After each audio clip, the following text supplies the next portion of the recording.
पक्षी बनो उड़ के फिरो मस्त गगन में, आज मैं आजाद हूँ दुनिया के चमन में।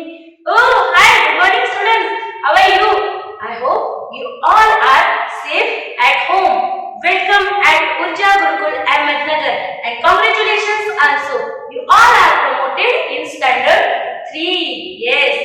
Now I would like to say thanks Kalyan ma'am, Gaikwad ma'am and Siddharth sir. They have provided this platform. We can reach to our students through this platform. I can see some new faces. Oh, these are our new students. Welcome dear students. Very soon we all become friends. Now I would like to introduce myself. I am Mrs. Chavita Kadhuke. I will be teaching mathematics for standard 2nd, 3rd and 4th as well as EVS for standard 3 also. So student, today I am not going to introduce any chapter of your textbook. Today I will talk generally about EVS. What is the name of subject? EVS.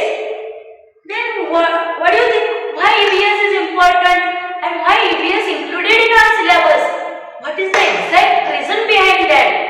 And first of all, the question is, what is EVS? EVS means environmental studies. EVS means environmental studies. And what is environment? Our surrounding we can call our environment. Means whatever in our surrounding we are going to learn. See students, rainy season started. Very pleasant atmosphere is there, and I love to sing song. Nats re mora ambecha walnat, nats re mora nats, nats re mora ambecha walnat, nats re mora nats. What is this? These are different seasons and all things. How they happen, how day and night happen, all things we are going to learn in EVS, environmental studies, as well as which things are living, which are non-living, which are the different characteristics of living and non-living things we are going to learn in EVS. So students, EVS is divided into two parts. EVS is divided into two parts: living things and non-living things. Living things and non-living things. Living things has their characteristics. You will tell me how we can recognize these things is living and these things is non-living.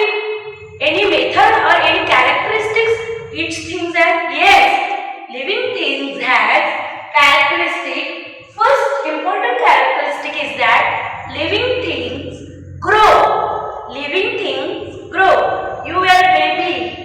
Now then, after infant stage, child, teenager, adult, and all these are the stages of development. So we can say living things grow, but non-living things cannot grow. Non-living things cannot grow. As well as living things need air, water, and food, but non-living things don't want air, water, and food. Then living things can reproduce a small plant or small baby like itself, and it will grow. So living things can produce another living things. This is also reproduction, also one of the important characteristics of living things, and which is not happen in case of non-living thing. Then when we will sow a seed of mango plant will come out. When we will sow a seed of jamun plant will come out. Then living things give response. If you will prick needle, then I will shout ouch. Means what is this? This is response. But when I will prick needle in duster will shout no, because duster is non-living thing and I am living thing. These are some characteristics of living things.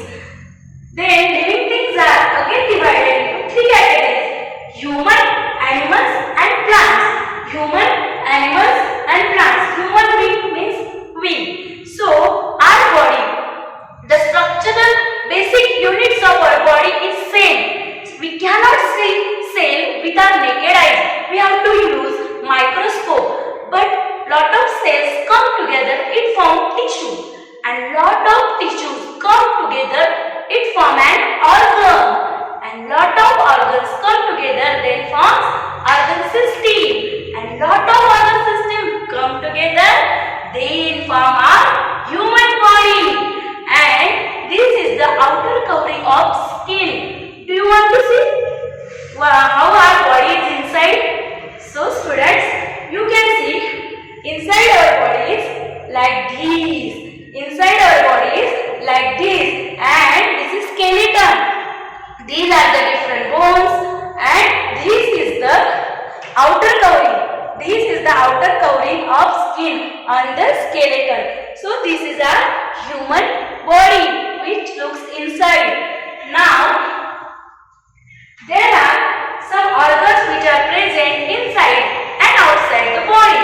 Inside the body, brain, then heart, lungs, kidney, stomach. These internal organs are there. And outside, eyes, nose, ears, tongue, teeth, hands, legs, fingers, toes.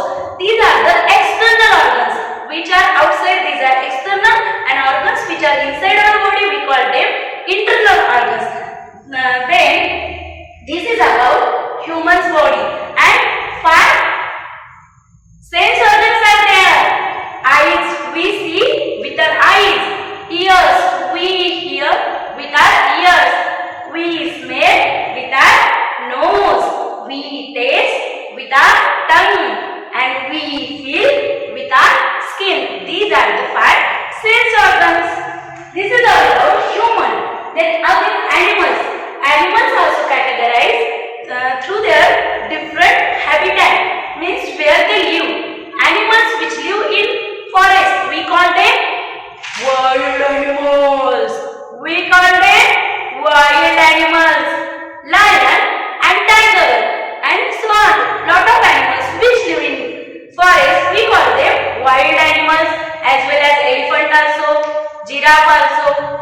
And animals which live around ourselves, means around us. Animals which live around us or in our farm, so we call them domestic animals. So we call them domestic animals. And animals which live in water, we call them water animals. We call them water animals. And insects also kind of animal. They have more than 6 legs. They have more than 6 legs. This is centipede. This is centipede. And this is also kind of animal. Bird. This is bird. So bird have wings and they have light in weight, so they can fly. These are the different types of animals. As well as animals are categorized according to their eating habits also. Means those animals eat only meat. Those animals eat flesh of another animals. Means those eat only meat. We call them carnivores. We call them carnivores. And those animals eat only leaves, green leaves and grass. We call them herbivores. We call them herbivores. And some animals eat flesh and leaves and grass also. We call them omnivores. Bear and crow are the omnivores. This is about animals. Now plant. Plants have their different types. Herbs, shrubs, creepers and climbers, as well as tree. These are the types of plants. Though the plants have weak stem, we call them herbs. An example is coriander. The plants have a woody stem, we call them shrubs. An example is hibiscus. And strong and woody stem, we call them, the plants have strong and woody stem, we call them tree. Neem and banana are the example of trees. Then those plants take help of stick or rope or anything call them climbers. Example is the very good example of money plant is the very good example of climber. Then those plants take help of ground or they grow along the ground. We call them creepers. And watermelon and strawberry are the very good examples of creepers. Then this is all about plants. And students, do you know plants can make their own food? Plants also need food. So they make using sunlight, water, air as well as chlorophyll which is present inside the leaf. Plants use these things to make their own food and they store in different form. Some plants store food in roots, some stored in stems, some plants stored in leaves also. So the process of plants make their own food, we called it photosynthesis. We called it photosynthesis. And students, we know plants are our friend. But why plants are our friends? Because do you know, we want oxygen. We take oxygen inside the body and breathe out carbon dioxide. We breathe in oxygen and breathe out carbon dioxide. And plants need oxygen. Plants need carbon dioxide to make their food and they release oxygen. Plants release oxygen and to make food, plants need carbon dioxide. So, and we need oxygen and plants need carbon dioxide. So, we have to plant more trees. Then plants will release oxygen and we will get more oxygen if more plants will be there. So, plants are our friend as well as plants gives us fruits, flowers, vegetables, medicine, wood, lot of things we can get from plants as well as animals also gives us lot of things. And we can make suppose the skin of dead animals we can use that to make leather and from leather we can make different things, for example pearls and jackets etc. As well as this is all about plants, animals and humans. Then non-living things also categorized into two groups, natural and man-made. The things which are naturally existed we call them natural things and the things which are made by man we call them man-made things. Then sun, moon, water, stone, they all are already existed. Sun gives us light. Then water is our life. Already existed in nature, so we call them natural things. And table, chair, computer, lot of things which are made by man, we call them man-made things.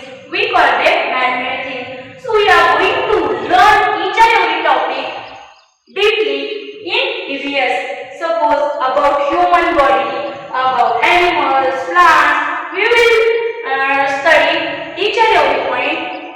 Means which are the internal organ, external organ structures.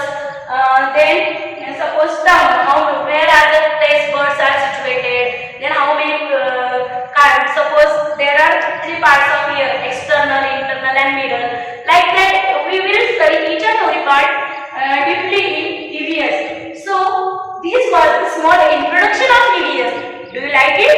Yes, I know you are interested in EVS also because EVS is very useful in our day-to-day life and everywhere we use science and EVS and science are related with each other. So students, in my next video we will see the detailed description of all the things.